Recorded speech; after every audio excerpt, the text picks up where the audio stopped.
Assalamualaikum dear friends and once again welcome back to Arif Home Cooking and Vlogs. എൻ്റെ എല്ലാ കൂട്ടുകാർക്കും സുഖമാണെന്ന് വിശ്വസിക്കുന്നു. എല്ലാവർക്കും നല്ലത് മാത്രം വരട്ടെ എന്ന് പ്രാർത്ഥിക്കുന്നു. കൂട്ടുകാരെ, ഇന്നത്തെ നമ്മുടെ വീഡിയോ ശക്തമായ ഗന്ധവും രൂക്ഷമായ രുചിയുമുള്ള ഒരു വെളുത്ത പരൽ പദാർത്ഥമായ കർപ്പൂരത്തെക്കുറിച്ചാണ്. വീഡിയോ നിങ്ങൾക്ക് ഇഷ്ടമാവുകയാണെങ്കിൽ ഒരു ലൈക്ക് ചെയ്തേക്കണേ. സബ്സ്ക്രൈബ് ചെയ്യാതെ കാണുന്ന കൂട്ടുകാർ ആരെങ്കിലും ഉണ്ടെങ്കിൽ സബ്സ്ക്രൈബ് ചെയ്ത് കൂടെ വരുന്ന ബെല്ലൈക്കണിൽ ഏറ്റവും മുകളിൽ കാണുന്ന ബെല്ലും കൂടി ഒന്നടിച്ചിട്ടേക്കണേ. അപ്പോൾ നമുക്ക് നേരെ വീഡിയോയിലോട്ട് പോകാം. കർപ്പൂരം കൊണ്ടുള്ള കുറച്ച് ടിപ്സുകളാണ് നമ്മൾ ഇന്ന് കാണിക്കുന്നത്. ടിപ്പ് നമ്പർ 1, നമ്മുടെയൊക്കെ വീടിൻ്റെ ജനലുകളിൽ ഇട്ടേക്കുന്ന കർട്ടൻ്റെ ഉള്ളിലും അതുപോലെ തന്നെ സെറ്റുകൾക്കുള്ളിലും കബോർഡിനുള്ളിലും മേശയ്ക്കുള്ളിലുമൊക്കെ ഒളിഞ്ഞിരിക്കുന്ന പല്ലികളെ പുറത്താക്കാനുള്ള ഒരു ടിപ്പാണിത്.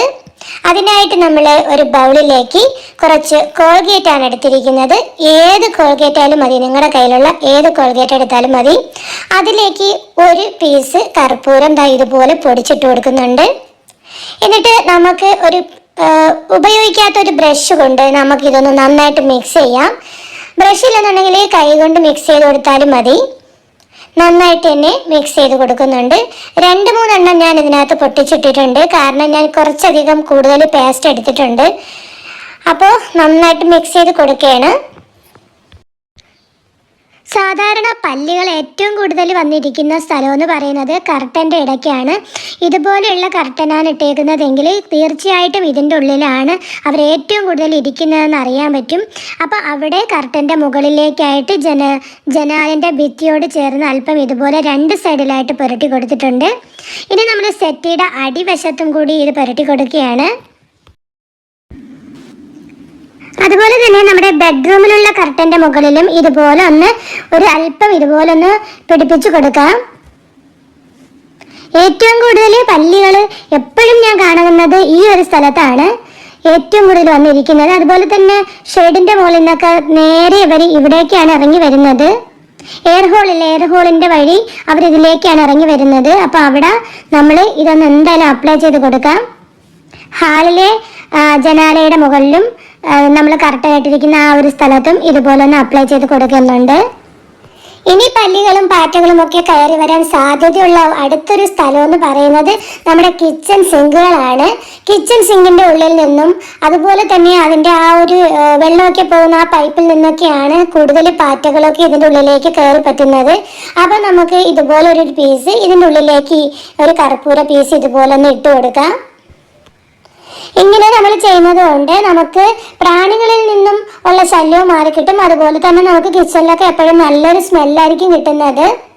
ഇനി നമ്മൾ അടുത്തതായിട്ട് ചെയ്യാൻ പോകുന്നത് നമ്മുടെ വാഷ് ബേസിൻ്റെ ഒക്കെ ഇതുപോലെ പൈപ്പ് പോകുന്ന ആ ഒരു ഭാഗത്താണ്. അവിടെ നമ്മൾ ചെയ്യുന്നത് ഡയറക്റ്റായിട്ട് ഇട്ട് കൊടുക്കുകയല്ല.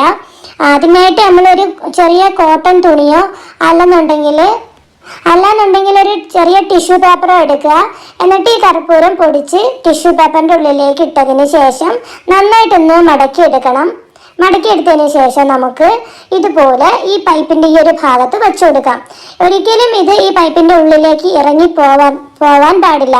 അങ്ങനെ നമ്മൾ സൂക്ഷിച്ച് വേണം വെക്കേണ്ടത്. നന്നായി പൊതിഞ്ഞെടുത്തതിന് ശേഷം ഒരു റബ്ബർ ബാൻഡും കൂടെ ഇതുപോലെ ഒന്ന് ഇട്ട് കൊടുത്തിട്ടുണ്ട്. ഇനി നമുക്ക് വാഷ് ബേസിൻ്റെ അടിയിലുള്ള ആ ഒരു പൈപ്പിലേക്ക് വെച്ചു കൊടുക്കാം. പൈപ്പിൻ്റെ വെളിയിലായിട്ട് വേണം വെക്കേണ്ടത്. അത് നമുക്കിനിയിപ്പോൾ സിങ്കിലെ പൈപ്പിൻ്റെ അടിയിലായാലും മതി കേട്ടോ. നമുക്ക് എവിടെയാണോ കൂടുതൽ പല്ലിശല്യം പാറ്റശല്യമൊക്കെ ഉള്ളത് അവിടെയായിട്ടാണ് ഇത് വെച്ചു കൊടുക്കേണ്ടത്. ഒരിക്കലും ഇത് ഈ പൈപ്പിൻ്റെ ഉള്ളിലേക്ക് ഇറങ്ങി പോവാതെ വേണം വെക്കേണ്ടത്. കൂട്ടുകാരെ, അതുപോലെ തന്നെ നമ്മൾ മിക്സി വയ്ക്കുന്ന സ്ഥലത്തും ഒരു കർപ്പൂരം പൊടിച്ചിട്ട് ഇതുപോലെ മിക്സിയുടെ ചുറ്റിനും ഇട്ടിട്ടുണ്ട്.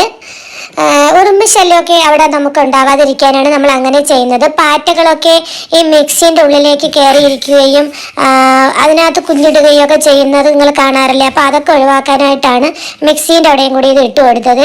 അതുപോലെ നമ്മൾ ഗ്യാസ് അടുപ്പിൻ്റെ അടുത്തും അതുപോലെ ഇട്ട് കൊടുക്കുകയാണ്. രാത്രി കാലങ്ങളിലൊക്കെ പാറ്റകളൊക്കെ കൂടുതലായിട്ട് വരുന്നതാണ് ഗ്യാസ് അടുപ്പിൻ്റെ ഭാഗങ്ങളിലേക്കൊക്കെ. അപ്പോൾ അവിടെ ഞാൻ ഒരു അല്പം മാത്രമേ ഇട്ട് കൊടുത്തിട്ടുള്ളൂ. നമ്മൾ തീയൊക്കെ കത്തിക്കുന്നത് കൊണ്ട് അല്പം മാത്രമേ ഇട്ട് കൊടുത്തിട്ടുള്ളൂ. അതുപോലെ അതുപോലെ നമ്മുടെ ഷൂസും നമ്മളെ ചെരുപ്പൊക്കെ സൂക്ഷിക്കുന്ന ഭാഗത്തും ഇതുപോലെ ഒന്നൊരു കർപ്പൂരം പൊടിച്ചിട്ട് കൊടുക്കുകയാണെങ്കിൽ പാമ്പുകൾ പോലെയുള്ള ജീവികളൊക്കെ അങ്ങോട്ട് വരാതെ ഇരിക്കും. ഷൂസിൻ്റെ ഉള്ളിലൊക്കെയാണ് സാധാരണ പാമ്പുകൾ കയറിയിരിക്കൽ. അപ്പോൾ ഇതുപോലെ ഒരു കർപ്പൂരം പൊടിച്ച് നമ്മൾ ഇട്ട് കൊടുത്താൽ വളരെ നല്ലതാണ്. പിന്നെ അതുപോലെ തന്നെ നമ്മുടെ വീട്ടിലൊക്കെ ഹരിതകർമ്മ സേനയിൽ കൊടുക്കാൻ വേണ്ടിയിട്ട് നമ്മളിങ്ങനെ പ്ലാസ്റ്റിക് ഒക്കെ സൂക്ഷിച്ച് വെക്കാറില്ലേ. അപ്പോൾ ഒരു മാസത്തിലൊരിക്കലാണ് അവർ വന്നിട്ട് പ്ലാസ്റ്റിക് എടുത്തിട്ട് പോവല്. അപ്പോൾ ആ സമയം വരേക്കുമുള്ള പ്ലാസ്റ്റിക് അവിടെ ഇരുന്നിട്ട് എന്തായാലും ഒരു സ്മെല്ലൊക്കെ നമ്മളിനി എത്ര കഴുകിയിട്ട് ഉണക്കിയിട്ടിട്ടാലും ഒരു സ്മെല്ലൊക്കെ വരാൻ സാധ്യതയുണ്ട്. അപ്പോൾ അതൊഴിവാക്കാനായിട്ട് ഒരു കർപ്പൂരം നമുക്ക് ആ ഒരു നമ്മൾ വേസ്റ്റ് ഇടുന്ന പ്ലാസ്റ്റിക് ഒക്കെ ഇട്ട് സൂക്ഷിക്കുന്ന ചാക്കിനുള്ളിലേക്കും കൂടി ഇട്ട് കൊടുക്കുകയാണ്. കൂട്ടുകാരെ, മഴക്കാലം ആയതുകൊണ്ട് തന്നെ പാമ്പുകൾ അതുപോലുള്ള ജീവികളുടെയൊക്കെ ശല്യങ്ങൾ കൂടുതലുണ്ടാകുന്ന സമയമാണിത്. അപ്പോൾ അതുകൊണ്ട് തന്നെ മുറ്റത്തൊക്കെ ചെറുതായിട്ടൊന്ന് ഞാൻ കർപ്പൂരം പൊടിച്ചിട്ട് കൊടുത്തിട്ടുണ്ട്.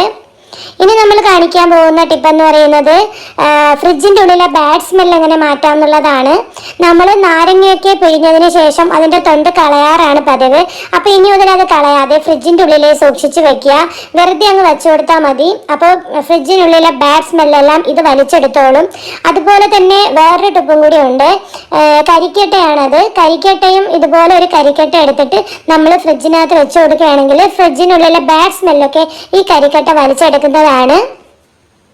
അപ്പോൾ ഈ ടിപ്പ് നിങ്ങൾക്ക് ഇഷ്ടപ്പെട്ടാൽ തീർച്ചയായിട്ടും ട്രൈ ചെയ്ത് നോക്കണേ.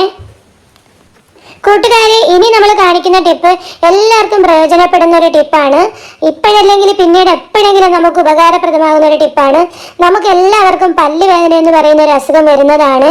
നമുക്ക് പല്ലുവേദന, നല്ല കടുത്ത പല്ലുവേദന വരുന്ന സമയത്ത് ഗ്രാമ്പു ഒരെണ്ണം എടുത്തിട്ട് രണ്ടായിട്ട് ഒടിച്ചതിന് ശേഷം നമ്മുടെ പല്ലിൽ അതിൻ്റെ ഒരു പോട് എത്രത്തോളം ഉണ്ടോ അതിനുള്ളിലേക്ക് ഈ ഒരു കുഞ്ഞു പീസ് ഇറക്കി വെച്ച് കൊടുത്താൽ പല്ലുവേദനയ്ക്ക് പെട്ടെന്ന് തന്നെ ഒരു ശമനം കിട്ടുന്നതാണ്. തീർച്ചയായിട്ടും നിങ്ങൾ ഈ ടിപ്പ് ചെയ്ത് നോക്കണം. പല്ലുവേദന വരുന്ന സമയത്ത് നിങ്ങൾ തീർച്ചയായും ട്രൈ ചെയ്ത് നോക്കൂ. ഉറപ്പായിട്ടും ഫലം കിട്ടുന്ന ഒരു ടിപ്പാണ്. ഇനി നമ്മൾ കാണിക്കാൻ പോകുന്നത് കർപ്പൂരം കൊണ്ടുള്ള മറ്റൊരു ടിപ്പാണ്. നമുക്ക് എല്ലാവർക്കും തന്നെ ശരീരത്തിൽ പല ഭാഗങ്ങളിലും ചെറിയ ചെറിയ വേദനയൊക്കെ വരാറുണ്ടല്ലേ. അപ്പോൾ ആ വേദന വരുന്ന സമയത്ത് ഇതുപോലെ ഒരു സ്പൂണോ തവിയോ എന്തെങ്കിലും ഒന്ന് അടുപ്പിൽ വെച്ച് ചെറുതായിട്ടൊന്ന് ചൂടാക്കി എടുക്കുക. ചൂടാക്കി എടുത്തതിന് ശേഷം അതിലേക്ക് അല്പം വെളിച്ചെണ്ണ ഒഴിച്ചു കൊടുക്കുക. വെളിച്ചെണ്ണ ഒഴിച്ചതിന് ശേഷം അതിലേക്ക് നമ്മൾ ഒരു കർപ്പൂരം ഇട്ട് കൊടുക്കുക. ഇതുപോലെ അടുപ്പിൽ വച്ച് കത്തിച്ചുകൊണ്ട് നമ്മൾ എണ്ണ ഒഴിക്കാൻ പാടില്ല. അങ്ങനെയാണെങ്കിൽ ഈ സ്പൂണിൽ എണ്ണയിലേക്ക് തീ കത്തിപ്പിടിക്കുന്നതാണ്. അപ്പോൾ അതുകൊണ്ട് ഇത് നമ്മൾ ചെയ്യരുത്, ഇതുപോലെ ചെയ്യരുത്. കൂട്ടുകാരെ, അനുഭവം കൊണ്ടാണ് പറയുന്നത്. അങ്ങനെ ഒരിക്കലും ചെയ്യരുത്. ഈ കാണിക്കുന്ന പോലെ ചെയ്യാനേ പാടില്ല. അപ്പോൾ നമ്മൾ ഓഫാക്കി ഈ സ്പൂണ് ചൂടാക്കി എടുത്ത് പുറത്ത് വെച്ചതിന് ശേഷം എണ്ണ ഒഴിച്ചു കൊടുത്താൽ മതി. ആ എണ്ണ അങ്ങ് ചൂടായിക്കോളും. ഇല്ലെന്നുണ്ടെങ്കിൽ ഇതിൽ തീ പിടിക്കുന്നതായിരിക്കും തീർച്ചയായിട്ടും. അപ്പോൾ അത് ഒഴിവാക്കാനായിട്ടാണ് ഞാൻ ഈ പറയുന്നത്. എന്നിട്ട് ഈ ഒരു എണ്ണ തണുത്തതിന് ശേഷം നമ്മൾ നമ്മുടെ ശരീരത്തിൻ്റെ വേദനയുള്ള ഭാഗത്തൊന്ന് അപ്ലൈ ചെയ്ത് കൊടുത്ത് മസാജ് ചെയ്ത് കൊടുത്താൽ നമ്മുടെ ശരീരത്തിൽ ആ ഒരു പെയിൻ മാറി കിട്ടുന്നതാണ്. അപ്പോൾ കൂട്ടുകാരെ, ഇന്നത്തെ നമ്മുടെ വീഡിയോ ഇവിടെ അവസാനിക്കുകയാണ്. കർപ്പൂരം കൊണ്ടുള്ള കുറച്ച് ഉപയോഗങ്ങളും അതുപോലെ തന്നെ ഗ്രാമ്പുവിൻ്റെ ഉപയോഗവും ഒക്കെ നമ്മൾ ഈ വീഡിയോയിലൂടെ ഷെയർ ചെയ്തിട്ടുണ്ട്. ഇതിലേതെങ്കിലും ഒരു ടിപ്പ് നിങ്ങൾക്ക് ഇഷ്ടപ്പെട്ടാൽ നിങ്ങൾ ഈ വീഡിയോ ഒന്ന് ഷെയർ ചെയ്യുകയും സബ്സ്ക്രൈബ് ചെയ്യുകയും ലൈക്ക് ചെയ്യുകയൊക്കെ ചെയ്യണം കേട്ടോ. അപ്പോൾ ഇൻഷാല്ലാ അടുത്ത വീഡിയോയുമായിട്ട് ഞാൻ ഉടനെ വരുന്നതായിരിക്കും. അതുവരെ എല്ലാവർക്കും ബൈ ബൈ. അസ്സലാമു അലൈക്കും.